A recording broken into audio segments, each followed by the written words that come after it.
We finished the last unit by discussing how, after the end of the Ice Age, some human populations around the world became increasingly sedentary, and how some of those cultures eventually developed agriculture and eventually civilizations.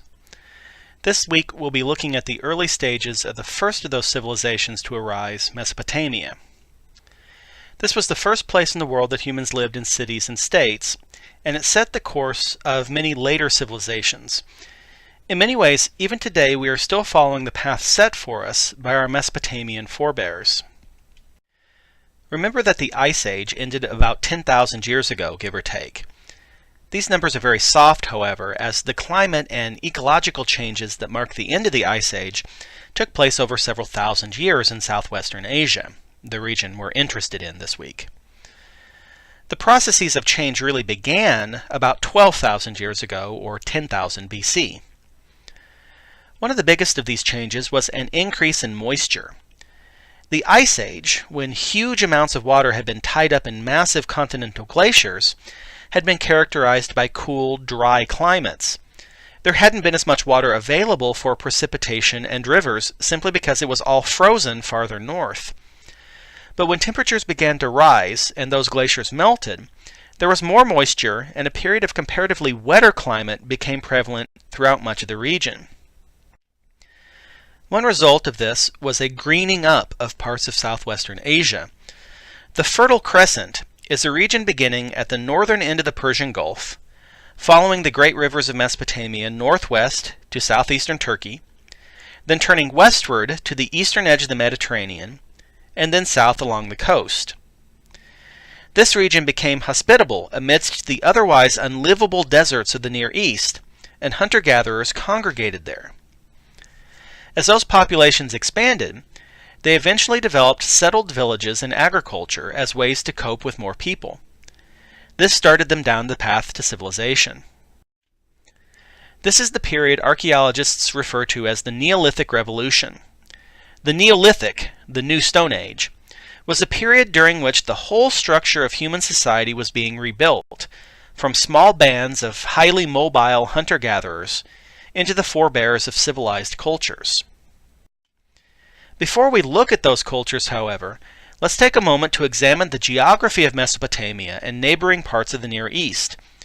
If there's one thing that can be said to be universal in human history, it's that the landscape in which a people lives has a huge impact on the culture they practice.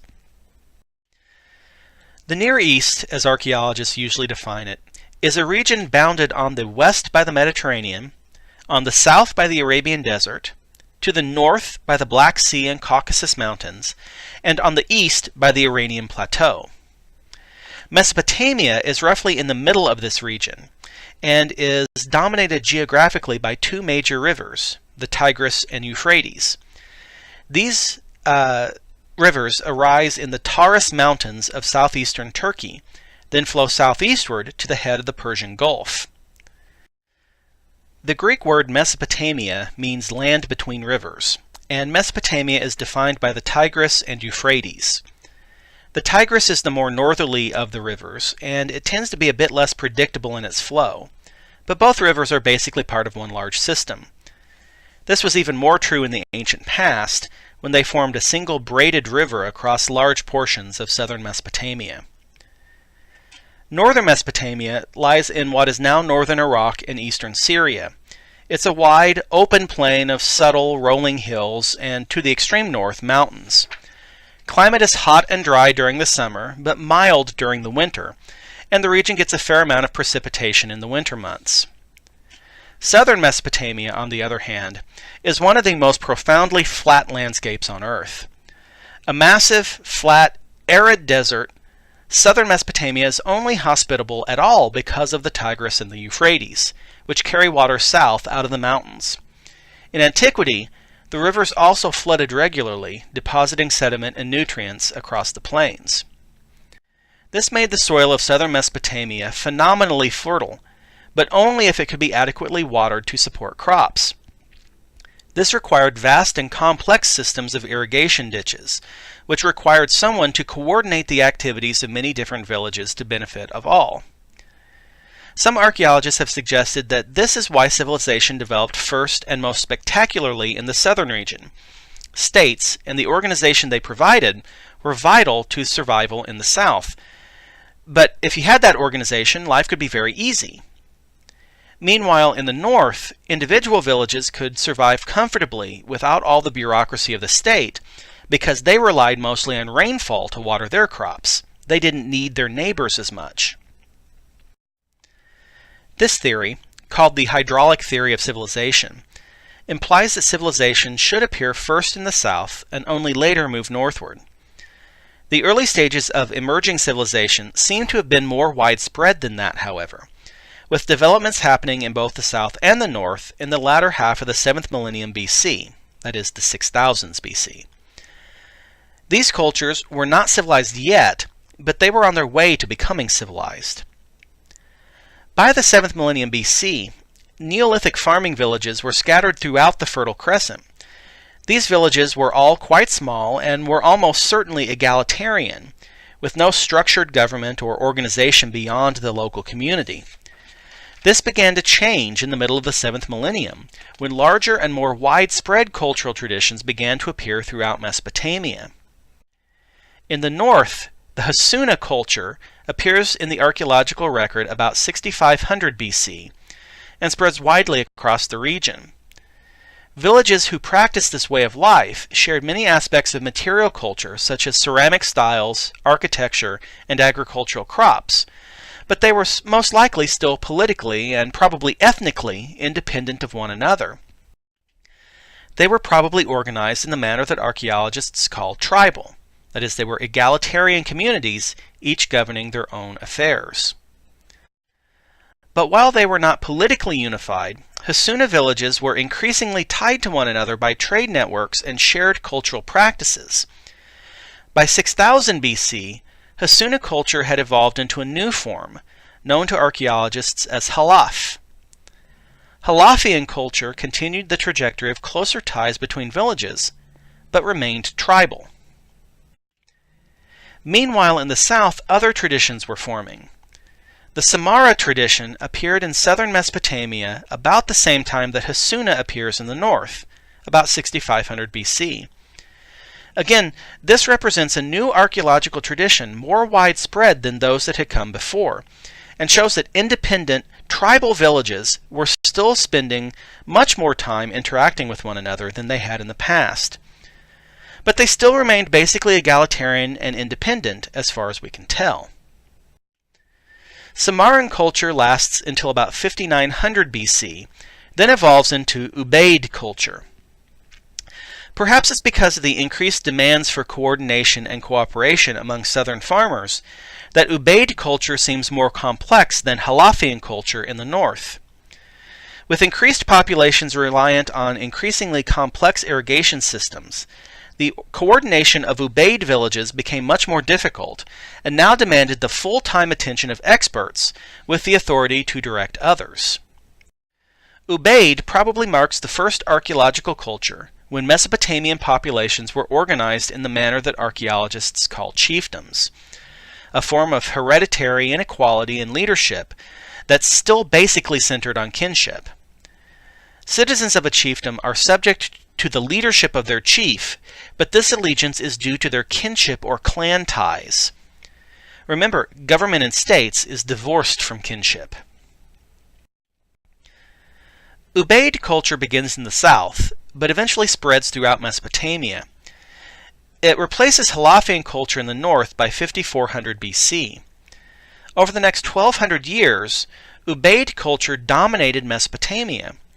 Life became increasingly more complex, more intertwined with other settlements, and less egalitarian. As things moved toward civilization, some Ubaid settlements became more than simple villages, but less than true cities. One of the most important of these was Eridu. Ubaid period Eridu shows clear evidence of a series of increasingly large and monumental temples. It's thought that Eridu's influence among Ubaid villages grew from its position as the center of religious worship. In later periods, the temple would be one of the twin pillars on which the Mesopotamian state rested, the other being the palace. and Eridu remained an influential religious center for millennia. So even at 5000 BC, we can see the first twinklings of later Mesopotamian civilization. Other developments during the Ubaid period included the great expansion of long-distance trade throughout Mesopotamia and neighboring regions. This trade is evidence that, while still politically independent of one another, Ubaid chiefdoms were increasingly part of a Mesopotamian interaction sphere, a shared system of cultural and economic ideas that facilitated closer and closer interactions over time. A consequence of more trade was that Ubaid people had a more demand for record-keeping and accounting. They met this demand by adopting a standardized record-keeping system based on small clay tokens. Each token had a particular shape and size, and that represented a certain amount of a particular commodity. For example, a small clay goat might reflect 1 goat, while a slightly larger one might represent 10 goats. A different shape would represent a copper ingot, and a third shape would be a bushel of grain, and so on. Traders would make up a bunch of tokens before leaving their home base and seal them in a hollow clay envelope, or bulla. Upon arriving at their distant trading post, they'd break open the bulla to confirm they'd arrived with everything. When they traded their goods, they'd also trade the tokens, allowing the buyer to keep records of what he'd bought. This practice became widespread throughout the Ubaid interaction sphere during the latter part of the 5th millennium BC, and continued into the early Uruk period in the early 4th millennium. Many scholars, most notably Denise Schmott-Besserat, point to this custom as the precursor of writing. After all, once that bulla was sealed, you couldn't tell what tokens were inside. So traders began scratching symbols on the outside, and once you relied on those scratched symbols, why bother making the tokens in the first place? True writing of that sort didn't show up until the middle part of the 4th millennium BC, however. Before that, the ceramic styles and other cultural traits of Ubaid had evolved into the culture of the Uruk period, which began around 4200 BC. This period is named after the city of Uruk, or modern Tel Warqa, the first true city in the world, and it marks the beginning of civilization in the strict sense. As Ubaid had persisted across Mesopotamia for centuries, the trade networks and cultural ideas that unified it as an archaeological culture had allowed for more and more highly developed economies. Goods and ideas flowed relatively smoothly throughout Mesopotamia, and while there were no doubt wars and conflict, life seems generally to have been pretty good. Populations rose, as did wealth inequalities in the Ubaid chiefdoms. Around 4200 BC, the start of the Uruk period, these developments had combined to new forms of culture and government, much more similar to what we call states, though even the larger settlements were still rather too small to be called cities. The process of population growth continued and accelerated. In about 3450 BC, the start of the late Uruk period, the last domino toppled. Uruk, one of the larger Ubaid towns in southern Mesopotamia, exploded in what has been called a Big Bang. In the course of a generation or two, a larger town covering perhaps 20 hectares exploded into a huge metropolis covering 250 hectares. At its height, about 2900 BC, the city had grown to 400 hectares, with a circuit of defensive walls 9.5 kilometers long. Its population was between 50 and 80,000 peoples. The ruins of the city walls still stand today, 50 feet high in places. To feed this explosive growth, of course, the population had to come from somewhere. No matter how large people's families are, they simply can't give birth fast enough to increase the size of a city by 12-fold in a couple generations. So clearly, what was happening around 3500 BC was that a large portion of the population in the surrounding landscape was moving to Uruk. This hypothesis is borne out by examining contemporary sites in the surrounding countryside. Just as Uruk exploded, the number and size of neighboring towns plummeted. The largest towns near Uruk in the latter 4th millennium were no larger than 15 hectares, and most were less than 6 hectares. A settlement hierarchy of this sort, one large city surrounded by several smaller towns, each surrounded by several smaller villages, is typical of states. Rural farmers were probably drawn to the city for a variety of reasons. The nascent city was, like neighboring Eridu, the center of a religious cult. In later periods, and probably in this early period as well, the temple district was dedicated to the Mesopotamian goddess Inanna, whom later cultures called Ishtar, the goddess of love and war. Workers were likely drawn to the city to participate in the construction of a series of elaborate temples to her. In time, these temples would evolve into the distinctive pyramid-like ziggurats that dominated later Mesopotamian cities. We have reason to believe that such construction projects were sponsored by the city government because Tel Warka is still scattered with the remains of their wages, the distinctive bevel-rimmed bowls, which were mass-produced and used to distribute food rations to the temple workers in payment for their labor. Such work may have been performed by willing religious devotees, but it was still expensive and came with huge organizational burden. At the same time as the temple district was being constructed in Uruk, equally huge, elaborate buildings were being built elsewhere in the city. Archaeologists interpret these as palaces for the ruling leadership, and they mark the emergence of the state. Remember that the state is a form of organization where leadership is divorced from kinship. While the next king often was the son of the previous king, the king's subjects were not beholden to him because of family ties. Instead, the king administered a bureaucracy of high-ranking, and almost certainly wealthy, individuals who managed portions of the complex task of government. And of course, helping this whole process along was the new technology of cuneiform writing, a rare and prized skill that allowed bureaucrats to remember complex details and communicate across long distances, skills absolutely beyond the commoners, who were now even more dependent on their leaders. We also have evidence of the institutionalization of wealth differences during this period, that is, the formation of classes. While Ubaid chiefdoms had some wealth differences among groups, those groups were typically family lines, with the wealth owned communally among the members. During the late Uruk period, these differences shifted, with wealth shifting from communal to private property. As the wealthy gained control of the government, they manipulated the rules to their own benefit and to the detriment of the poor. They could now buy and sell property without consulting their poorer relatives. Uruk was the first place to see these changes take place. The vacuuming up of the rural population, the reorganization of the population into city dwellers and rural hinterland, the emergence of bureaucrats in government. It was the first, and for a while, only city-state. But it was not to remain an isolated oddity for long.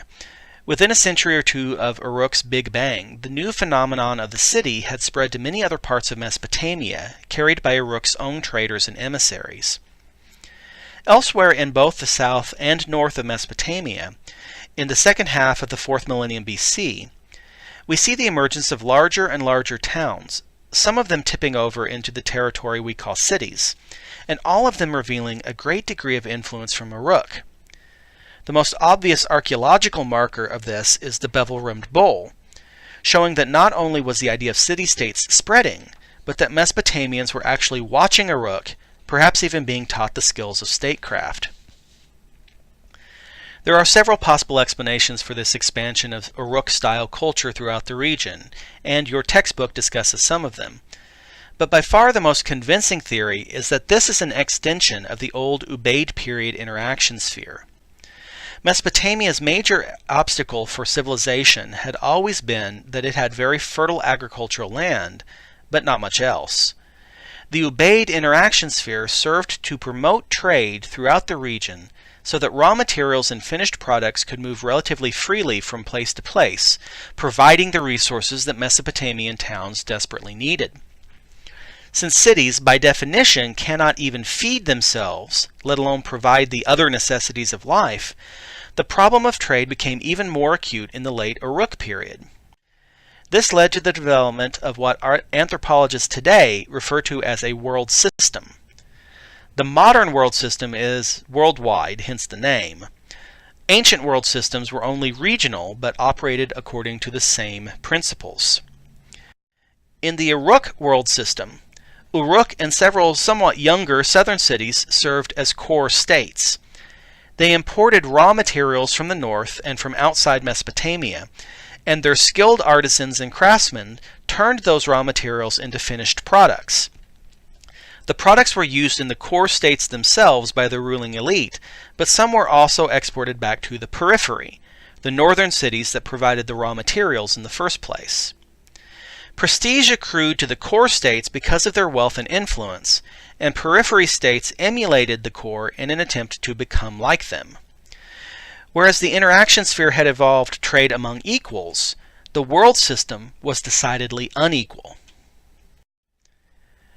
Around the end of the 4th millennium BC, Uruk was losing its preeminent place among Mesopotamian cities. It was still large and influential, but other younger cities were also gaining influence equal to Uruk. The Uruk period, as defined by archaeologists, ends about 3100 BC, giving way to a brief transitionary period known as Jemdet Nasr. But in 2900 BC, the next phase of Mesopotamian civilization begins, the early Dynastic period, often called Sumerian civilization. The Sumerians are an ethnic group named after Sumer, the flat floodplain of the Tigris and Euphrates in southern Iraq. Today, it is almost featureless desert, aside from the two rivers themselves. As Sumerian city-states became established, however, their ruins and remains built up tells and spotted the landscape with man-made hills. The open desert was also lush and green with crops and crisscrossed with irrigation canals. Who the Sumerians were has been an enduring question for archaeologists. Early archaeologists like Leonard Woolley believed them to be immigrants into the region and that their civilization was ethnically homogeneous. With the discovery of Ubaid settlements throughout the region, however, we now suspect that they were indigenous, their ancestors having lived in southern Mesopotamia for millennia. Who their descendants are, however, is an even trickier question. The Sumerian tongue is a language isolate, meaning that it shows no relationships to any other known language. We have extensive literary and historical documents from the Sumerians, but they don't give us any clues to the ultimate fate of the ethnic group. The best explanation is that the Sumerians, while originally distinct from their Akkadian neighbors to the north, simply became absorbed into them over time, and their modern descendants are the Iraqis who still live in the region. In addition to ethnic Sumerians, ethnic Akkadians were also major players in all the early city-states, but they were the dominant ethnic group only in the central region of Mesopotamia, the area around modern Baghdad. They were clearly ancestors of modern Iraqi Arabs and spoke a language closely related to modern Arabic. So early tales of mysterious Sumerians appearing from nowhere, creating a massive and prosperous civilization, then vanishing without a trace, were heavily sensationalized. But they did not underestimate the fantastic accomplishments made during the early dynastic period from 2900 to 2350 BC.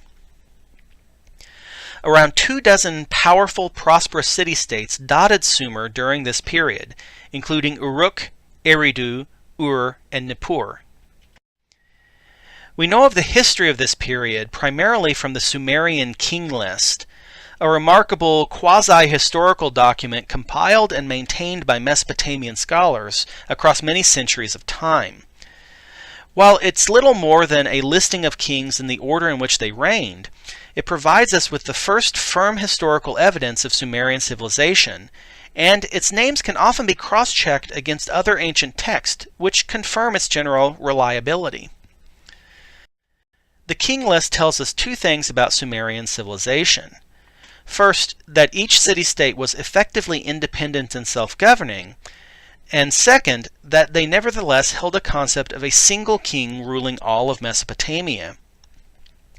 In reality, these ruling high kings were likely little more than the currently most widely respected monarch, with little real power or authority beyond the bounds of their own city-state. But the Sumerian monarchs struggled constantly to attain this prestige. Generally, that meant controlling the holy city of Nippur. If a king could assert his control over Nippur, either militarily or through diplomacy, he could claim to be High King. Even though we have the Sumerian king list, it doesn't provide us with much actual information about Sumerian civilization or history. For the information on day-to-day life, we must resort to archaeology and excavation. The most spectacular discoveries from this time period are the royal graves at Ur, one of the most prominent Sumerian city-states. The graves were excavated by Leonard Woolley in the 1920s, and themselves date between 2600 and 2100 BC. Contrary to the name, they are not exclusively royal. Many graves in the cemetery apparently belong to commoners, with little to no grave goods and little ceremony associated with the burial. But 16 of the graves were fantastically furnished with elaborate grave goods and human sacrifices. Many of the fantastic Sumerian works of art pictured in history books over the last century were first excavated here. So spectacular were the graves that Woolley assumed they must belong to Ur's ruling kings and queens. Today, after comparing the names found written in the graves to the king list, this appears not to be true.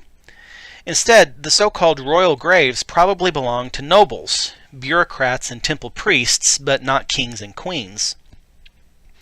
If this is how the bureaucrats were buried, we can only guess how amazing Ur's kings' graves must have been. Toward the end of the third millennium, about 2350 BC or so, the focus of political power in Mesopotamia shifted north out of Sumer.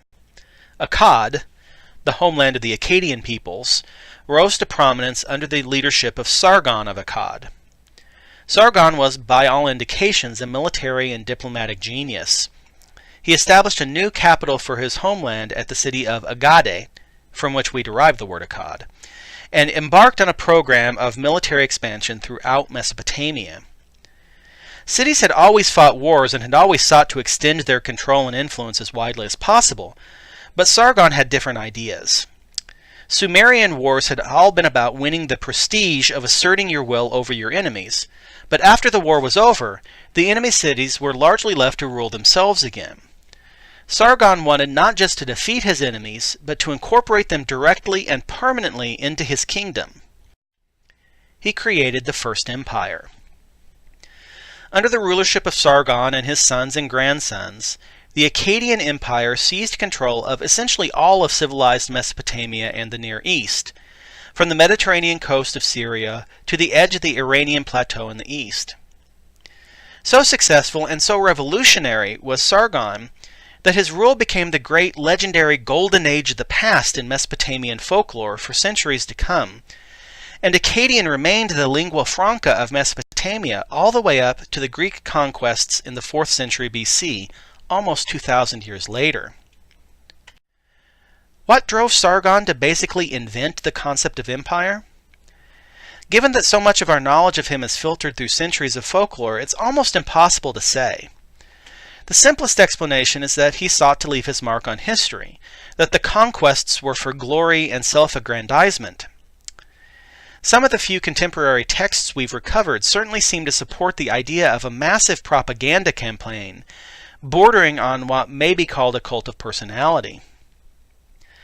A more interesting and perhaps ultimately more accurate explanation is economic. The Uruk world system had continued during the early Dynastic period, with Sumerian cities playing the role of core and northern Mesopotamian cities playing the periphery. Akkad was sandwiched in the middle, rich and wealthy enough to see core status in its grasp, but poor enough to never quite attain it. Sargon, by conquering both the core and the periphery, and incorporating them into his own kingdom, may have been trying to obtain control of both the raw materials from the periphery and the skilled craftsmen from the core to forcibly turn his city of Agade into the dominant economic power in Mesopotamia. Economic prosperity through military conquest is a common theme in world history. But empire is difficult, and governing a multi-ethnic polyglot empire made up of peoples who have no tradition of empire is even more difficult. In 2230 BC, about a century after Sargon's rise to power, his great-grandson Shar-Kali-Shari died, and the Akkadian Empire crumbled. It was soon replaced by the Third Dynasty of Ur, a resurgence of Sumerian political influence, this time modeled on the Akkadian idea of empire. The Third Dynasty of Ur, from 2112 to 2004 BC, ruled much of Mesopotamia through a combination of diplomatic, economic, and militaristic ties. It fell to the Elamite invaders in 2004 BC, marking the end of Sumerian prominence. Those Elamite invaders were part of a growing trend at the end of the 3rd millennium BC. They came from Elam, a territory on the periphery of Mesopotamia to the east, bordering Iran. It had long been under the influence of more prominent Mesopotamian cultures, but was growing in influence and importance in its own right. In fact, by the end of the 3rd millennium, Mesopotamia was far from an isolated civilization surrounded by tribal or chiefdom societies. In the 2nd millennium, which we'll look at in a few weeks, Mesopotamian cultures remained powerful, but they increasingly had to deal with concerns beyond their own 2 rivers. As civilization spread, the Mesopotamians were being drawn into a wider world.